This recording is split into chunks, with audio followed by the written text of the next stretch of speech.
Hello friends, நாம இன்றைக்கு ஸ்ரீலங்கன் ஸ்டைலில் பிரியாணியோட சாப்பிட்றதுக்கு நல்ல டேஸ்டியான மீன் சட்னி, அதாவது புதினா சட்னி நல்ல காரமாக எப்படி செய்கிறதுன்னு பார்க்கலாம். Welcome to my first recipe. அதுக்கு சப்ஸ்கிரைப் பண்ணாதவங்க சப்ஸ்கிரைப் பண்ணிவிட்டு பெல் ஐக்கானையும் கிளிக் பண்ணிடுங்க.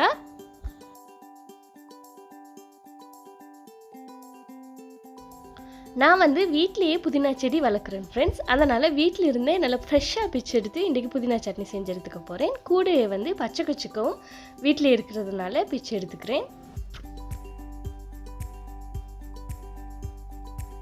இதை நல்லா வாஷ் பண்ணி எடுத்துகிட்டு நல்லா தண்ணியை வடித்து எடுத்துக்குவோம். நீங்கள் பிரியாணி செஞ்சீங்கன்னா ஒரு முறையாலும் இந்த சட்னியை செஞ்சு பாருங்கள் ஃப்ரெண்ட்ஸ். அதோடு கூட சாப்பிட்றதுக்கு இது அவ்வளோ டேஸ்ட்டாக இருக்கும். ஸ்ரீலங்காவில் அக்குரணையில் கல்யாண வீட்லையெல்லாம் பிரியாணி செஞ்சாங்கன்னா கண்டிப்பாக இந்த சட்னியை செஞ்சிடுவாங்க. இது எல்லாருக்கும் பிடிக்கும் ஃப்ரெண்ட்ஸ். எனக்கும் அந்த அளவுக்கு பிடிக்கும். இது அவ்வளோ டேஸ்ட்டாக இருக்கும் ஃப்ரெண்ட்ஸ். இதோடு கூட நான் கொஞ்சம் கருவேப்பிலையும் சேர்த்துக்கிறேன். பச்சை குச்சிக்கும் இந்த மாதிரி கொஞ்சம் ஸ்லைஸாக கட் பண்ணி வச்சுக்குவோம்.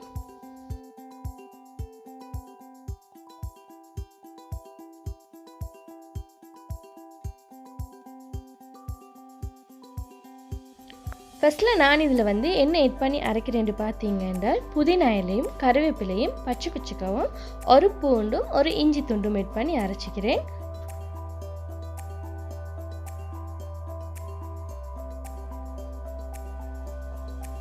நான் இதை 2 ட்ரிப் அரைக்கிறேன். இந்த மிக்சி ஜாரில் இடம் போதாதுக்காக வேண்டி. உங்களுக்கு மிக்சி ஜாரில் ஒரே அடியாக எல்லாத்தையும் ஆட் பண்ணி அரைக்கலுண்டாலும் பிரச்சனை இல்லை, அரைச்சி எடுத்துக்கலாம். பாதி வெங்காயத்தை நல்லா ஸ்லைஸாக கட் பண்ணிவிட்டு சேர்த்துக்கோங்க. கொத்தமல்லி இலை நீங்கள் புதினா இலை எவ்வளோ சேர்த்திங்களோ அதில் அரைவாசி கொத்தமல்லி இலையை சேர்த்துக்கோங்க. துருவின தேங்காய் 2 table spoon, lemon juice 1 teaspoon, தேவையான அளவு சால்ட் ஆட் பண்ணிவிட்டு நல்லா ஃபைண்டாக அரைச்சி எடுத்துக்கோங்க. அடுத்தது நோன்பு ஸ்டார்ட் ஆக இருக்கிறதுனால நான் இஃப்தாருக்கு தேவையான நல்ல புது ரெசிபிஸ் எல்லாம் அப்லோட் பண்ணுறதுக்கு இருக்கிறேன் ஃப்ரெண்ட்ஸ். அதனால் நீங்கள் என்னுடைய சேனலை மறக்காமல் சப்ஸ்கிரைப் பண்ணிக்கோங்க ஃப்ரெண்ட்ஸ்.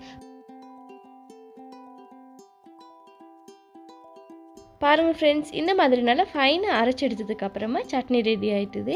இதே மாதிரி நீங்களும் செஞ்சு பாருங்கள் ஃப்ரெண்ட்ஸ், நல்ல டேஸ்ட்டாக வரும். இதுக்கு கொஞ்சம் பச்சை பச்சைக்காக கொஞ்சம் காரமாக இருக்கிறதுக்காக கொஞ்சம் கூட வெயிட் பண்ணிக்கோங்க. அப்போ தான் இது பிரியாணியோட சாப்பிடும்போது நல்ல காரமாக நல்ல டேஸ்ட்டாகவும் இருக்கும். என்னுடைய சேனல் உங்களுக்கு பிடிச்சிருந்தால் ப்ளீஸ் ஃப்ரெண்ட்ஸ் லைக் பண்ணுங்கள், ஷேர் பண்ணுங்கள், கமெண்ட் பண்ணுங்கள், மறக்காமல் சப்ஸ்கிரைப் பண்ணுங்கள். தேங்க்ஸ் ஃபார் வாட்சிங்.